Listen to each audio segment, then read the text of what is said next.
All right, hello, and welcome to Stasis Pod, the Transformers Robots in Disguise podcast. I'm Rob.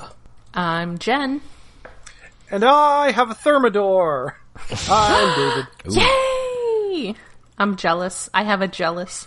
I'm not that. I have a Thermidor. I don't have a bisque. I want a bisque. I found out last episode, or in between last episodes, that I have a bisque, but it's the smaller scale. Oh yeah. 4-step or whatever the thing. But I didn't have a deluxe version. And then I just checked eBay during last episode. It was like, oh, there's a Thermidor for a reasonable price. I will bid on it. No one else did, so now I have a Thermidor. I could probably get a bisque. It can't be that expensive. I almost impulse bought a snowcat off eBay the other day, but then I got outbid. Aww. Well, good news. We will not be enticed to buy any toys by this episode because this guy didn't get one. Aww, nope. He's not even like a little action featurey, half-transformy little kid one? He got a tiny Titan. Aww. One of those like little soft plastic ones that don't transform. I know, because one of those is the only toy that exists of one of my favorite characters. Of course, coming up in a couple episodes. Yeah, not too long now. But today's episode is W.W.O.D.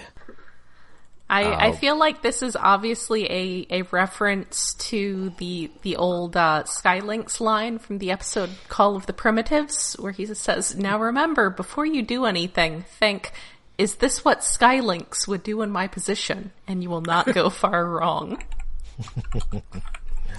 Well, see, I think it's actually a reference to, as McPlank always says, what would McPlank do? Also important. Beloved McPlank. Yes, everyone's favorite.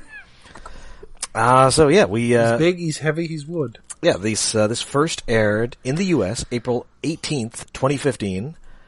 Written by Guy, I think this is pronounced Tubes. It's Toubes. So, yeah, that's Tubes. A longtime animation writer. Currently writing for whatever the Stinky and Dirty show is.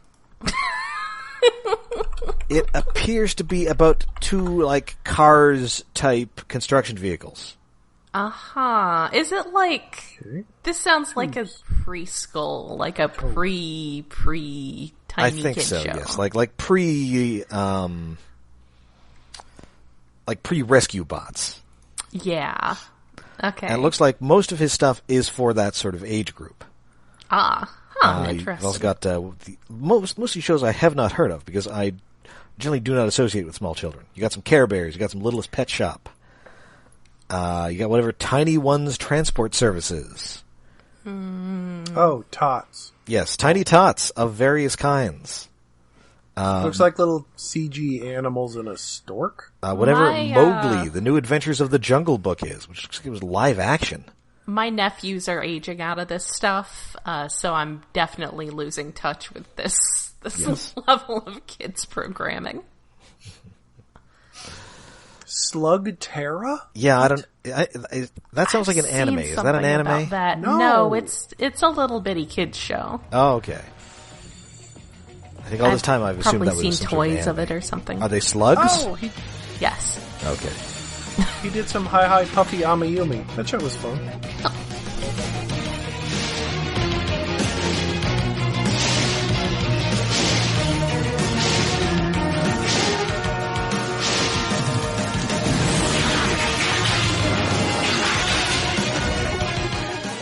So, we open in the junkyard. Bumblebee is trying to, it's a Monday morning meeting. Everybody's got the coffee, and he's trying to get things under control, and completely failing.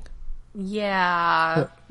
Strongarm and Sideswipe are just wrestling, and Strongarm has Sideswipe in one of those, behind-the-back holds with an angle that you could definitely make some very naughty GIF looping out of. Even before that, Sideswipe gives her a wet willy. Yeah, I'm not sure how that works with robots. They never actually say wet, but why does he put his finger in his mouth before sticking it in her ear if it's not implying it's a wet willy? Not that she actually has ears. It's this just also implies that Transformers have wet mouths. which is a new development. Yeah, it's I don't want to think about that. Let's not think about it. It's like implying that, like, putting his finger in his mouth adds something extra to his finger before he tries to stick it in her head hole where a ear would be, but it's a helmet. And her audio receptor, I'm pretty sure she says. Also, confusing? I mean, it's possible that Sideswipe, like, saw this on TV or something and is trying to emulate it, even though it doesn't really work with robot anatomy. That's entirely Yes, likely. that makes sense, but, like, we're early in the show before it's implied that they have seen a lot of TV. Maybe not a lot of TV, just enough. Also, my favorite part is that Grimlock is standing there watching them like, Yeah, look at them. Look at them fight. And even Fix-It is distracted by the fact that the map that he's got on the board kind of looks like Megatron if you squint. Has he ever seen Megatron? Probably not in person, no. Yeah, he's probably seen pictures. Yeah, because we're barely seeing the map, but I don't think it looks at all like Megatron. I don't see shark teeth anywhere. No. And it's at this point that Sideswipe refers to Strong Arm as a rule book with arms. Yes. Which made me smile. Okay, that's a good one. Anyway, Bumblebee is just all, this never happened to the other guy.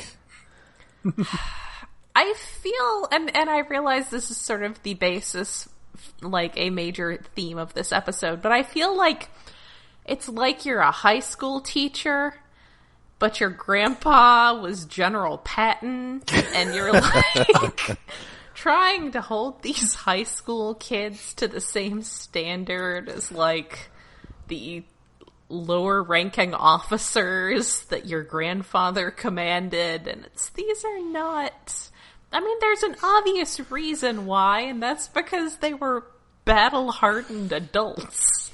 Gentlemen, Cybertron loves a winner and will not tolerate a loser.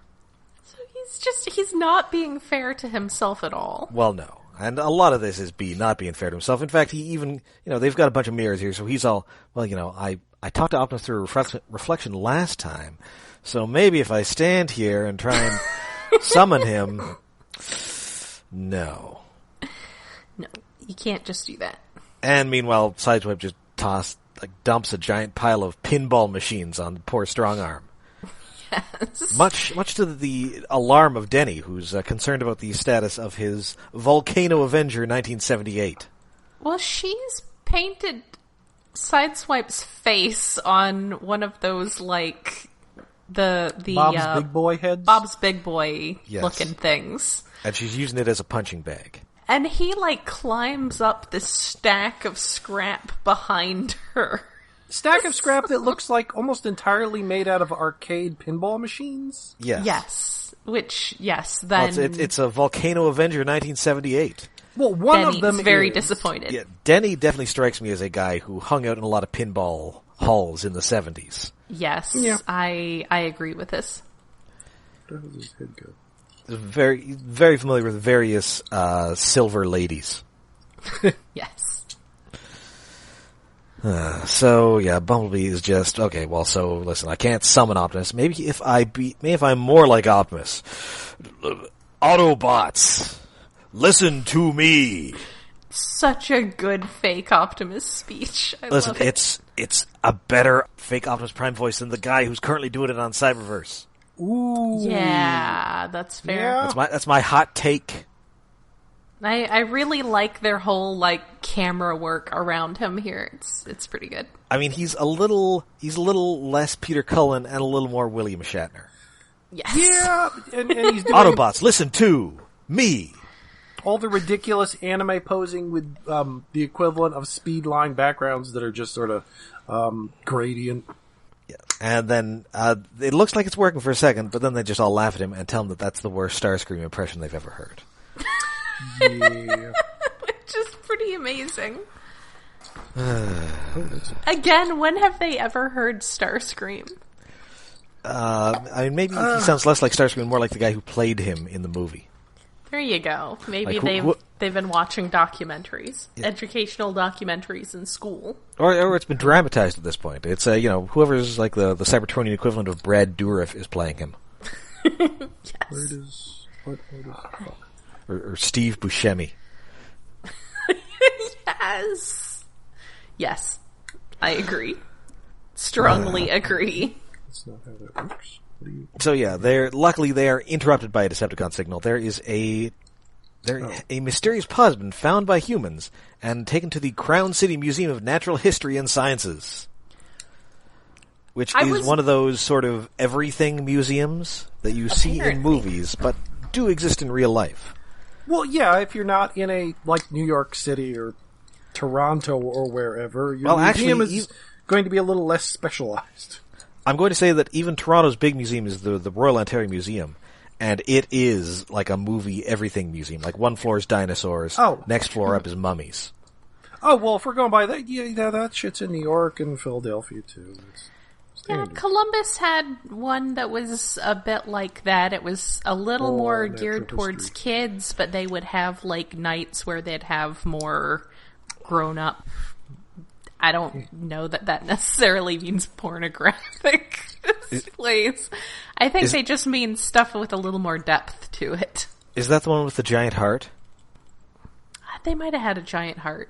I vaguely recall there was some Columbus museum that had a giant heart. It was COSI. It was cozy. It was cozy there. Very cozy. I mean, I assume it's still there. I'm just not, unfortunately, as I'm increasingly regretting. So anyway. So they refer to this as a bizarre artifact, or as I like to call them, bizartifacts. Bizartifacts. So obviously they've got to get this thing out of there before the scientists crack it open and find a marauding Decepticon. But they can't just bust into the museum and steal it. So they're going to need some help from their human friends. You know, I was thinking for a moment, like, why isn't Agent Fowler helping run interference on stuff like this? On, like, these stasis pods getting into human hands? But then, like, they did have to break into a museum in Prime, so yes. Fair enough. This is not the first museum heist Bumblebee has been involved in. So they are not only going to have the help of Denny, but Russell insists on tagging along himself. Yes. He is really, they're both getting really into the disguise thing, and that's going to continue throughout the series. Da da da da da da da da da da da. So yeah, we are introduced here to noted archaeologist Nevada Fleeber. Yes, and Russell, not his muscles, but distractions he provides. Yes. But, the Indiana Jones references in this episode are a little too far, maybe? Well, because Denny is disguised as, yes, Nevada Fleeber, the extremely poor man's Indiana Jones.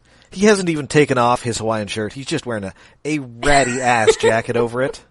So ratty you can see, like, the seam of the shoulders ripped open. You can see the Hawaiian shirt underneath. I mean he's only he's trying hard, but he's trying too hard is the problem, and it's entirely 100% in character. Yes. He's aiming for Indiana Jones, but he's more hitting...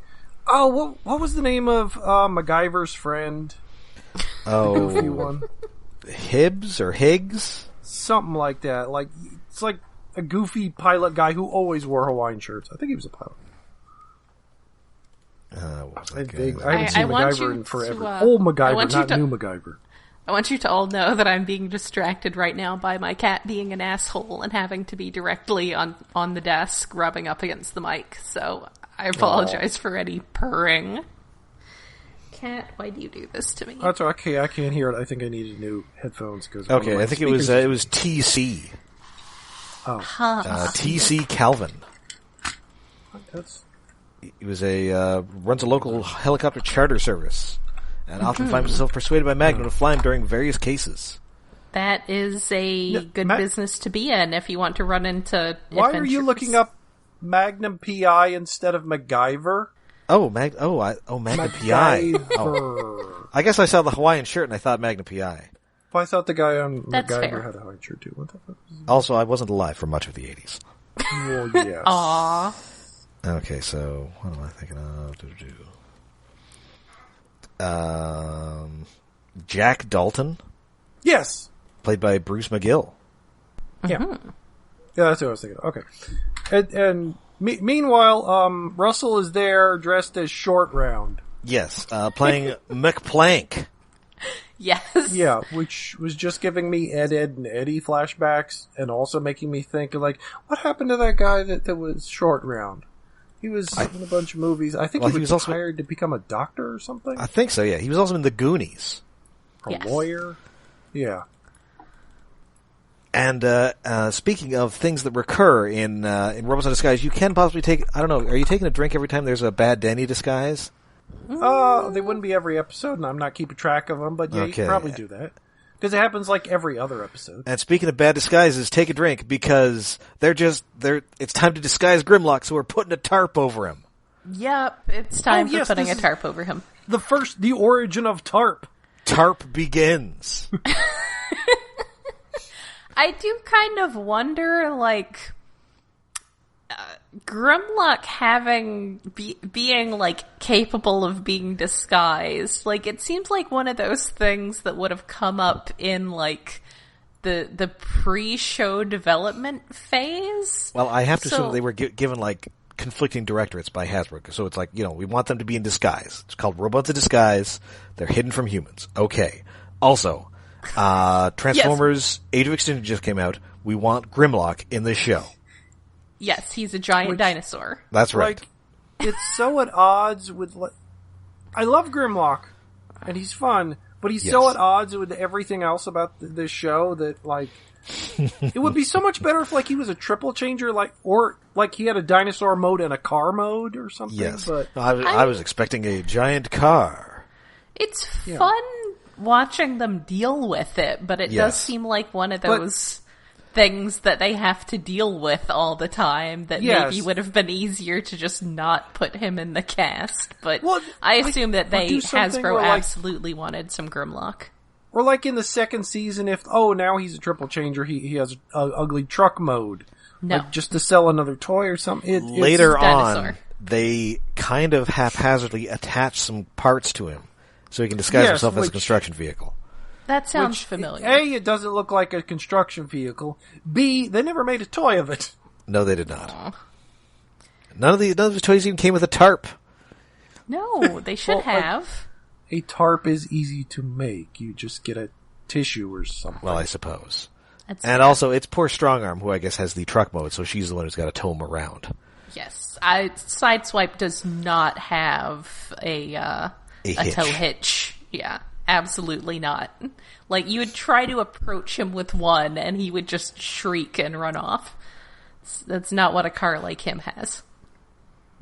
So there is some business with the tarp, where a bunch of people get stuck under it. Apparently it's smelly. This sequence, like, first, Grimlock tosses it off, and it ends up on Strongarm. She's untransformed, and then she transforms under it, and it's a mess. And then Sideswipe somehow gets close and gets sucked under the tarp, and just the dialogue that's going under it's mostly Strongarm talking, and at one point she says, not in the face, and I feel like this was fanfic bait, intentionally or not. Maybe a little. It's I still don't awkward. ship it. Still not there. A lot of people have shipped it. It's a weird. It's like shipping siblings. The degree they argue with each other. It's very, very weird. Yes. Well, like I said, it's a classic Peraltiago. Whatever that means. It's Brooklyn Nine-Nine. It's a good show. Oh, you keep referencing that show. All I know is memes. It's a similar primary relationship here. Let me finish Avatar, and then maybe I'll think about it. Okay. There are a lot of other shows I need to get back to or start before I watch a show involving cops right now. Well, maybe in 2022, and what the fuck, my phone? Fuck you. Wow. Is somebody calling you on a landline? What year is this? Yes, I have a, you have a landline. Yes. Shut up. Fuck. Fuck off. I feel like this is the end of Twin Peaks season 3. What year is this? And then somebody screams. I need to watch that. Well, that's going to be an outtake, I guess. The fuck, damn it! I so rarely get things, but I have a landline just in case shit happens and my phone doesn't work or whatever. So anyway, surprisingly, the people at this museum are wholly accepting of Nevada Fleeber and the intrepid McPlank. They're not that accepting until it gets turned into a fundraising, until he puts a fundraising spin on it, and then they are 100% on board. So they get in, they open up the loading door, and they pull the fire alarm. So everybody else piles out, and the Autobots get in. And they look at an Old West display, but it turns out that nobody except for Bumblebee cares about cowboys. No. Yes, but there's so many human models in this. There is one shot panning when everybody's panicking and running away after the fire alarm that has, I swear, more human models, adults, children, than was ever in Prime altogether. I know, it's great. It is. It's amazing. They're actual people. It makes the place feel like a city where people actually live, which... Yeah. I mean, they're different body types. They're very... Like, some of the children are very basic. Like, here's a body with some arms and legs stuck on that's, like, was thrown off in an afternoon looking, but they're different. They're moving. Yeah. That's all we ask. Yep. It's good enough for backgrounds. I mean, maybe they're just... They're modular, so you can swap parts and have different looking people, but honestly, you don't notice, and that's all that matters. It's not a dozen reflectors in a crowd scene. That's all I ask. Maybe they had a shortcut that made it work, but you don't notice. So B's team, they desert him to split up, and McPlank deserts Nevada Fleeber, and it is McPlank who finds this pod, because, like McPlank always says, McPlank has his ways. Someone needs to explain to him how internal monologue works, i.e. it is internal. The internal monologue happens in your head. I think Denny let him watch Big Trouble in Little China. Yeah, probably. That's probably it. I mean, he probably did that. That is the thing he would do. But calling him Plank, I just... Somebody named Johnny should just be asking him, "What's that, Mr. Plank?" And then him just not answering. It just keeps throwing me off. I miss Ed, Eddie. It was a good show that had a couple of the voice actors from... was it... Armada or Energon? Were they like anime guys? Yeah. And then it must have been, Armada / Energon, because those had like many of the same guys. Yeah, well, Ed, and Eddie isn't an anime, but some of the voice actors were also in anime. Right. So he finds this pod, and it pops open, revealing Terrashock. Wasn't that one of those weird British puppet shows? No. Oh no, that was Terrahawks. Oh. Flashback, nightmares. The Terrahawks was the worst one. Well, there might have been other worse ones. It was one of the, what the fuck was the guy's name? Jerry Anderson? Jerry Anderson, yes. And that was the one where they weren't like little wooden men. They were like sort of rubbery hand puppet people? Yeah. Most of the shows were marionette animation, which were marionettes, the puppets, your Thunderbirds stuff. But Terrahawks, they were larger puppets, and yes, they were rubbery, and they were creepy, and they were nightmarish. Those were the ones that was the one that had like more human, closer to human proportions, right? Because most of them had like way worse. Yeah, I am mostly familiar with all of those shows because there was at least one point during the sci-fi cartoon quest in the 90s on Sci-Fi Channel in the morning where it would be like Captain Scarlet or something, and then Transformers G1, and then like Terrahawks, and then Robotech. Yeah, it was a weird So mix. I had to set the VCR to cut out the nightmares. to only get me the Transformers and the Robotech. Thank you. Yeah. It was not good. No. But no, this is Terrashock, who is voiced by our old pal Kevin Michael Richardson. Yes. Last seen around these parts as Bulkhead. Sounding extremely Kevin Michael Richardson. I mean, yes. Acting differently, but definitely very identifiable. Yes, playing, as usual, a big, scary guy. Yes. Also, there's one point here where we get another Bumblebee, like, attempt at a Prime thing, a Prime speech, and I mostly noted it because this time they give him a nice little Steve Jablonsky swell in the background. So I really like that. This time he's like, well, okay, so I didn't do I've got to do the body language this time. Yes. So yes, they give it the little... See, if only he could find a way to play that music swell as he's saying it. So that... It needs to be diegetic. Yes. So then they would definitely listen. Mm-hmm. So, Terrashock is basically a mafia enforcer. He is a Buffaloid. Yes, a Buffaloid. I really love all the animal robot names they come up with for this show. I like Buffaloid. I have to assume that I do, but it feels like they use too many. I just think they're like a subgroup. Like it's him, it's Bone Crusher from Beast Wars, and it's noted concept art guy Buffalo Dump. Yes! Buffalo when Dump. He transforms, that's actually what I wrote in my notes, was Buffalo Dump. It was a dump truck to look like a buffalo. Everybody check out the Transformers wiki for all you need to know about Buffalo Dump. Also, literally all that is known about Buffalo Dump. Well, I think he showed up in like some club fiction or something. Probably. Didn't he show up in like one of the Allspark Almanacs? Yeah, one of the almanacs. I'm thinking that has a very strong Allspark Almanac potential. This only mentions him from some club story that I, quite frankly, do not care about. But okay, he's like a dump truck that also has like buffalo parts. Yes, kind of like those old Attack Pack vehicles. Okay. From Hot Wheels? Presumably his name was not actually going to be Buffalo Dump, and that was just shorthand for his concept. Yeah, he was a buffalo-shaped dump truck. He's very, the little beast guys. With the rub signs. What were those guys called? Oh, Battle Beasts. Oh, yes. Beast Formers. Fire beats water. Yeah, he's like the vehicles they had.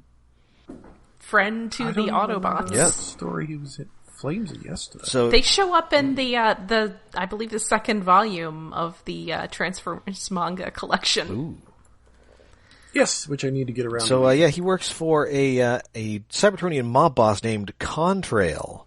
Do we ever hear about Contrail again? He's in the novels. Oh, okay. A lot. He's in like Transformers Exodus, I think. Oh, those novels. I was thinking those novels. Like I know that there were some like middle grade books that came out that tied in with Robots in Disguise. No, although I'm gonna have to dig some of those up because those have like original Decepticons in them. Yeah, there's some. I think there's some other stuff about Corvicons and such in there. So, but no, he was in like the. I need to keep. I'm gonna start keeping an eye out for those now that I've started going to used bookstores again. I can't imagine they won't turn up. I mean, it does assume that at some point someone bought them in the first place to then sell them back to the used bookstore. Rob coughs quietly and looks elsewhere. I actually... Except, of course, I still have mine. I'm now regretting selling my paperback ones of the first array of novels, though more so Legends, but I did get like $50 for it, so... Oh, yeah, that's... Yeah. But hopefully that's one of those things that the people running the used bookstore would not imagine to charge that much money for, and I could get it for like $4. Yeah. Anyway.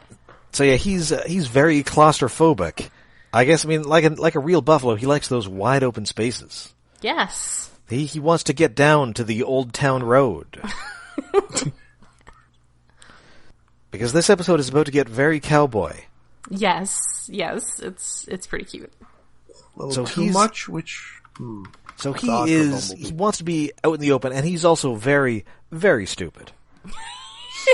Also, incredibly, there's a point where he mistakes a taxidermied buffalo as an actual other buffaloid, and it's animatronic because its head comes up and then goes down. It's very mechanical. and he starts talking to it. It's pretty great. He has we see a couple shots from his point of view, and he has very bad, blurry eyesight, so... Yes. And he's just dumb as a dump truck. At some point, somebody turns on, like, the planetarium projector, and he's fooled by that, and straight up runs into a wall, Wile E. Coyote style. Well, with him, he just plows through every wall. This museum is kind of wrecked. It's surprising that, like, no actual artwork outside of one Moai statue. Moai statue? The big Easter Island face. Yes. That, I think, is the only piece of art or history that gets destroyed. Everything else is a destroyed animatronic buffalo, lots of walls. Yeah. The planetarium, which is wrecked. And I think sorry about that boss battle room. I think it's fair to say that statue is a reproduction. Well, yeah. I don't think this random, like, catch-all museum in some city of indeterminate geographic location is going to actually have one of those statues. Yes, yeah. Hopefully no museum. So no irreplaceable art was lost in the fight of these robots. Well, yeah, there are some stolen ones, but those are going to be in, like, big museums. So but those are big statues. They're kind of hard to steal off of a tiny little island. Oh, yes. Not if no one cares. Well, also, they're going to weigh your boat down quite a bit. Yeah. I don't know that anybody's ever actually taken one of those off Easter Island. I don't. Despite years of pillaging. So, yeah, most of because didn't they only fairly recently discover that they actually have, like, bodies under there? Well, not all of them, but most of them do, yeah. No, a lot of them. No, but most of the giant heads that have been taken are from, like, South America. No, it's not Toltec. Like the Olmecs, maybe? Yeah, they're giant heads. Because they're easier to transport because they're on land. They're on a continent. It's easier for colonizers to steal. Yes. So anyway, Bumblebee just ends up getting headbutted right out of the front of the museum. Right in front of all these people.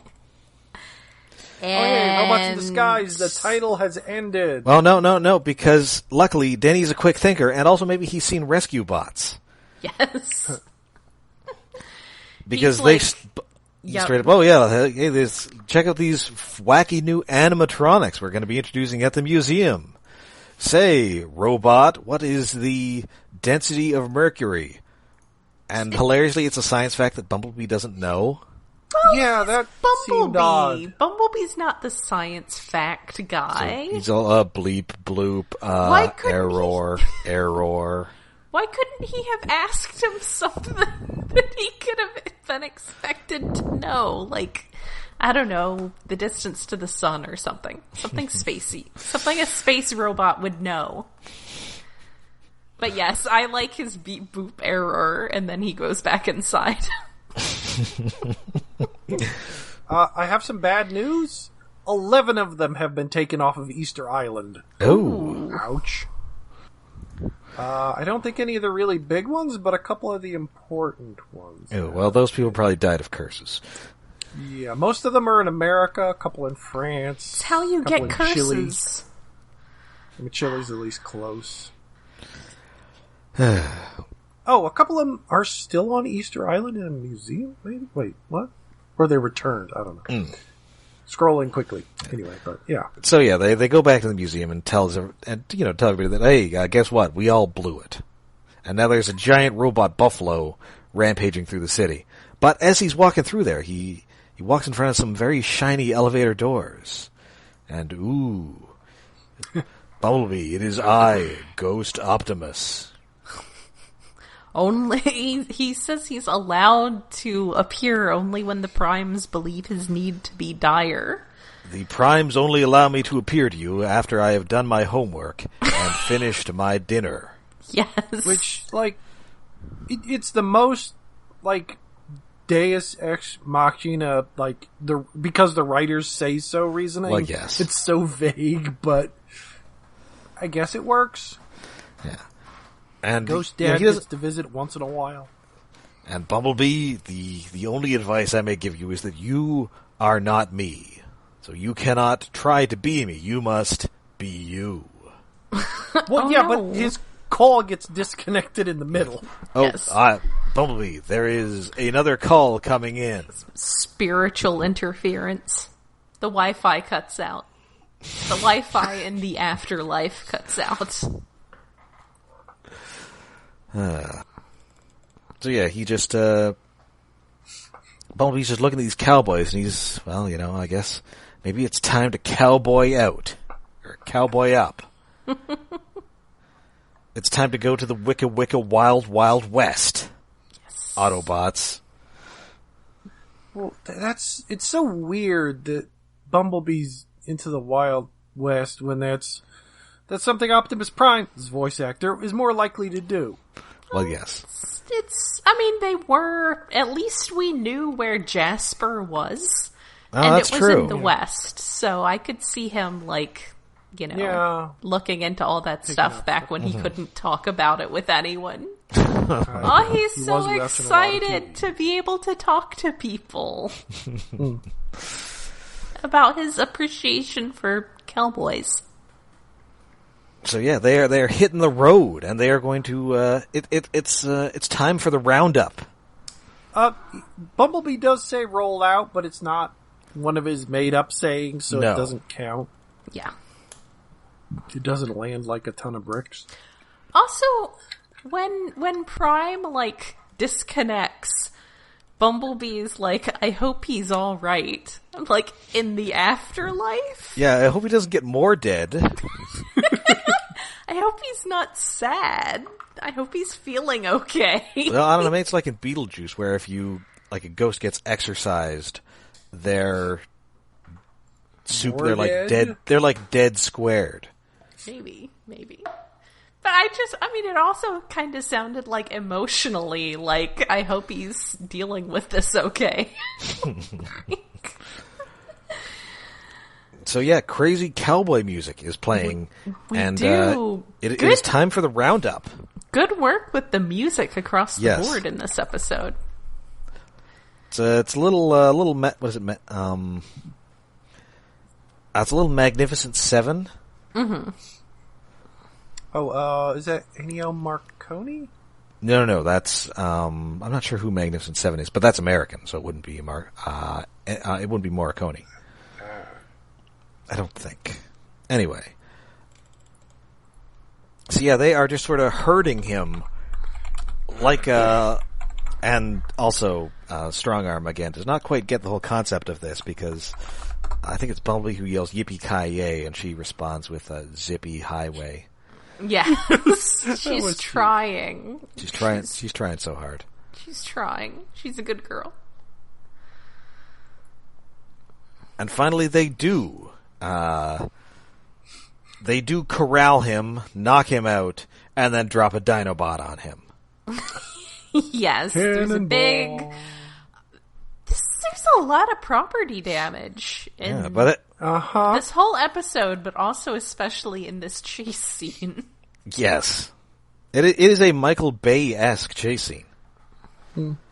But thankfully Russell is once again there to cover things up. He's like, hey, everybody, enjoy the, everybody head out to the animatronic stunt show, in Wichahoma County. Yes. To which somebody asks, hey, where's Wichahoma County? Everybody come to their show. They're so bad, but also so good at this whole thing. They're just... You shovel it out fast enough, and nobody's going to be able to do anything but stand there and take it. Well, like George Costanza says, it's not a lie if you believe it. Yes. And so they, victorious, they ride off into the sunset. Yay! Yeehaw. Yeehaw. And so, yeah, that is W.W.O.D. And where we learned that the trick is to not necessarily do what Optimus Prime would do. They don't... I do think it's interesting that they use that title, but they don't actually call out the he doesn't say what would Optimus do. No. And he doesn't have one of those little bracelets either. Yeah, he doesn't have one of those little bracelets. Oh my god, that's so obnoxious. But what would Sky Lynx do? What would my cat do? Would just apparently meow in the background pitifully. Now, which cat is this? Or can you tell? This is Arya. I have a third cat. As a brief aside, I now have a third cat. Her name is Lyanna. I'm sticking with the Game of Thrones theme, but going back to the obscurity. Lyanna is secretly, spoilers, Jon Snow's mom. But all of them are black, but I can definitely tell them apart, and I can tell their meows apart, and that's definitely Arya, who's demanding that I let her go outside on the porch, even though this is absolutely not time to go out on the porch.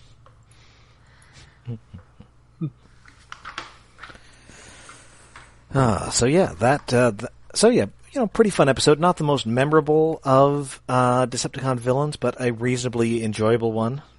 Yeah, I thought that's a fun episode. And listen, if you get Russell and Denny into disguises, I'm going to have a good time. Yes, yeah, it's going to be fun.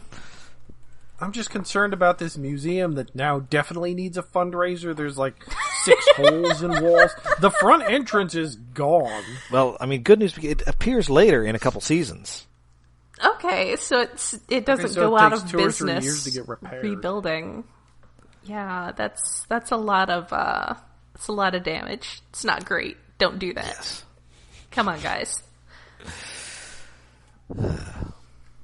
So I believe that now brings us to David's Tokusatsu Corner. Yes, this week on QQ Sentai Go-Go 5! Cut down the Saima Zone! I had my furniture Saima-zoned. I think they tried putting me on Saima-Zone for my UC one time, but it didn't really help. Earth's most powerful soldiers, Earth's last chance to fight the Saima-Zone. I would switch to a generic brand of Saima-Zone. Well, it's cheaper and it's more efficient, kind of, because it was also combined with my blood pressure pills. Anyway, the Rangers are testing out their new Victory Mars robot, like against 5,000 degree temperatures. That's fine. They tested underwater because they can do that in their base, because actually I think the base is technically underwater in the Tokyo Bay. And, oh no, the window starts cracking and it starts leaking. Our robot has a problem. Oh no. Like, it can survive in deep space and go to an asteroid, but a little bit of extra water pressure can't handle. Fine, whatever. Anyway, Salamane Dines is in charge, the bad guy in this episode again, because his siblings are bickering at him, just like, no, I can do this. I'll take my strongest monster, which is, what is the name? Absorption Beast Vacuuma, which is a giant cobra? Absorption Beast. Yes, it shrinks the Pink Ranger down to like, a couple inches high, and then sucks her up into his mouth. Or does he pick her up? Anyway, he vores her, basically. Ew. It's kind of weird. And I guess that's what an absorption monster is gonna do. Yeah. But, like, the inside of his gut is also freezing. Like, he changes people's size, sucks them up, his gut is freezing, he's a big cobra monster. He's a little too many things together, and like the cobra, it feels so off theme. It feels like, we just needed a monster with a large opening mouth in this episode. Let's use that one. It's like, I do wonder that sometimes, like, how do monsters get stuck with specific episodes? Is it intentional? Does the writer see, oh, here's a sketch, I want to use this one? Or does it just, okay, we made one of these, let's stick it in this episode, that's close enough. Someday I gotta find out how that works. Today is not that day. Anyway, so Salamane Dines sends a hostage message via a giant cracked window hole in the sky to the Red Ranger after the vacuum cobra has sucked up everybody else while they were out getting groceries, because Red decided, oh, I'm going to cook today, and everybody else, you have to go get groceries. Okay, and they were complaining about that. It's like you get a walk. That sounds like fun. And you don't have to cook. So then Red has to meet him at like this old abandoned tunnel in a rural woods that looks really nice. It's like a nice stone archway. Good fight scene. Red stabs the Cobra monster with his spear lance. It was the V-Lancer thing, which heats up inside the belly of the Cobra, warming up his siblings that are freezing inside the gut. But then the Cobra spits freezing venom onto the Red Ranger, so he freezes, and the Red Ranger and the Cobra both fall over backwards at the same time, which is... It's a dramatic shot, but it's also just kind of funny. They just flop backwards. And then somehow Red defrosts, finishes stabbing the gut of the Cobra, and then the other Rangers come out, and then they fight the giant monster, because he gets grown.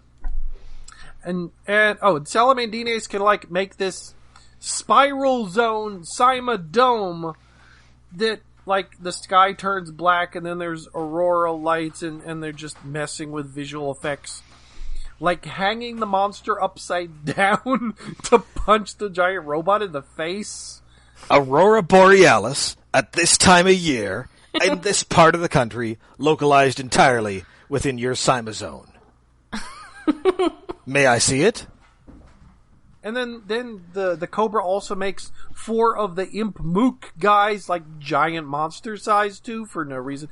It feels very much like, Space Sheriff shows, like, Space Sheriff Gavin and things, where he would fight the monster at the end of the episode in these weird pocket dimensions. It was just mostly excuses for the special effects guy to do ridiculous things, like slow motion reverse shots, trying to superimpose them over a painted background, jumping from like a giant dinosaur skull to an asteroid and things like that. And it felt like this was a reference back to that, although it's a different series.